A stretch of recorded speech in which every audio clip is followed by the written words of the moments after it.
आज मैं आपको कुंभ स्नान का महत्व और उसकी कथा सुना रही हूँ। भारतीय संस्कृति में कुंभ के अवसर पर प्रसिद्ध स्थल हरिद्वार, प्रयागराज, इलाहाबाद, उज्जैन और नासिक में नदियों में स्नान करने का बहुत बड़ा महत्व है। सभी धार्मिक ग्रंथों और पुराणों में प्रति 12 वर्ष के बाद इन तीर्थस्थलों में से किसी एक तीर्थस्थल पर महाकुंभ का पर्व मनाया जाता है। 12 वर्ष के बाद किस नगर में पर्व का आयोजन किया जाएगा, इस बात का निर्णय ज्योतिष शास्त्र की गणना के अनुसार किया जाता है।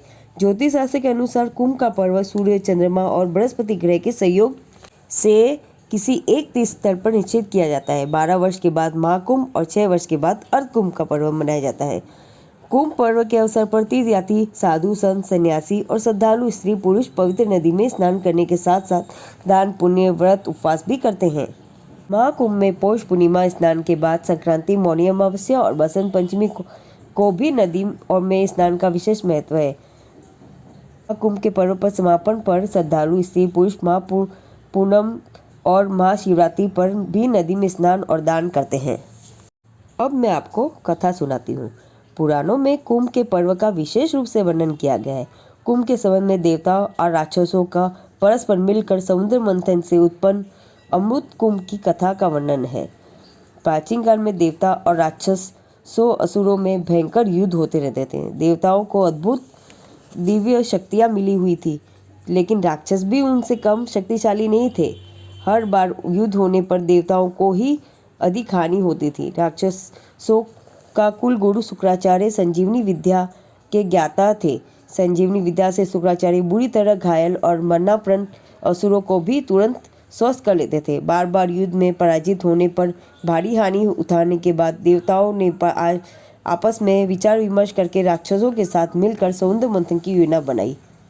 समुद्र मंथन के लिए मुद्रावती जल पर्वत की मंथनी करके समुद्र मंथन की योजना बनाई और शेष नाग को रस्सी बनाकर मंथन प्रारंभ किया गया। कई वर्ष तक मंथन करने के बाद समुद्र 14 अर्थ विधि तथा रत्न प्राप्त हुए, जिसमें एक अमृत से देवताओं ने उन्हें रोकने की कोशिश की तो उनमें युद्ध छिड़ गया। इसी बीच अवसर पाकर देवराज इंद्र का पुत्र जैन उस अमृत कुंभ को अपने कंधे पर रखकर भाग निकला। लंबी यात्रा करता हुआ जब पूरी तरह वो थक गया तो उसने कुछ समय के अमृत हरिद्वार गंगा के किनारे जमीन पर रखा। अमृत कुंभ जमीन पर रखने से और फिर उठाकर आगे चलने के प्रयास में कुंभ से कुछ अमृत की बूंदें वहाँ छलककर गिर गई और 12 वर्ष के अंतराल में महाकुंभ का पर्व मनाया जाता है। महाकुंभ पर्व में श्रद्धालु स्त्री पुरुष नदियों में स्नान के साथ व्रत और उपवास करते हैं और दान पुण्य करते हैं। मैं आपको माघ पूर्णिमा के बारे में भी बता रही हूँ। संपूर्ण माघ मास प्रयाग में कल्पवास करके त्रिवेणी स्नान करने का अंतिम दिन माघ पूर्णिमा का ही है। इस पर्व पर यज्ञ, तप तथा दान आदि का विशेष महत्व है। स्नान आदि से निवृत्त होकर भगवान विष्णु की पूजा करनी चाहिए।